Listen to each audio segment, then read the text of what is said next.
Here's my quick little review of the remake of Freaky Friday, and ironically I might actually have more to say about this one because I think this is one of the few remakes that's better than the original. The setup is still the same, it's still a girl and her mother who switch places, but this time it's played by Jamie Lee Curtis and Lindsay Lohan. And truth be told, I just think their performances are better. And on top of that, I think they take more of the opportunities that's offered to them with this scenario. Not only do they make fun of their celebrity, like when Jamie Lee Curtis looks at herself and says she looks like the Crypt Keeper, but there's also more opportunity in the fact that, well, the mother's allowed to work in this version. And to me, that's part of what can make it really funny, a child going into the work world and not knowing what to do. In the original, the mother stayed home, and I'm not gonna act like that's always easy peasy either, but there's just more comedic possibilities with going into the office. And on top of that, our youth at that time got a little bit more cutting edge with technology and bands and trying to be more hardcore and all that fun stuff, and, well, that's more fun to see an adult try to fit into.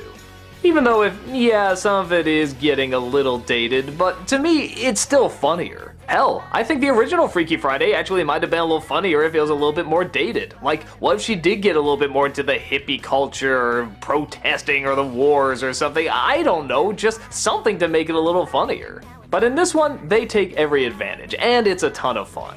Once again, Lindsay Lohan is great, both as the teen and as the adult in the teen's body. And Jamie Lee Curtis does a wonderful job as always. She's great as the stern mother, but also great as the kid in the adult body that's trying to have fun, but learning responsibility. And I don't know, maybe because more of these cliches have been done in the past, there is more of this pressure to not repeat them. And yeah, you gotta hit a few, and they do, but at the same time, they try to keep it a little bit more fresh, which I like. They try to throw in new, weird things with the current generation, which I think is a big difference between something like the Parent Trap remake and the original, where really there wasn't that much of an update. Here, there's a huge update. Technology has changed, and schools have changed, and when the idea is an adult trying to go into a kid's body and trying to adapt, it's much funnier because you know how much adults are behind on all that stuff, particularly parents. So I'm not necessarily blaming the original movie for not being good enough, it's just that I think with the changing times, with the upgrade in technology and more women going into the work world and stuff, there's just more comedy to it. And like I said before, getting rid of a lot of past cliches, but still keeping the ones that are probably needed to make the story work.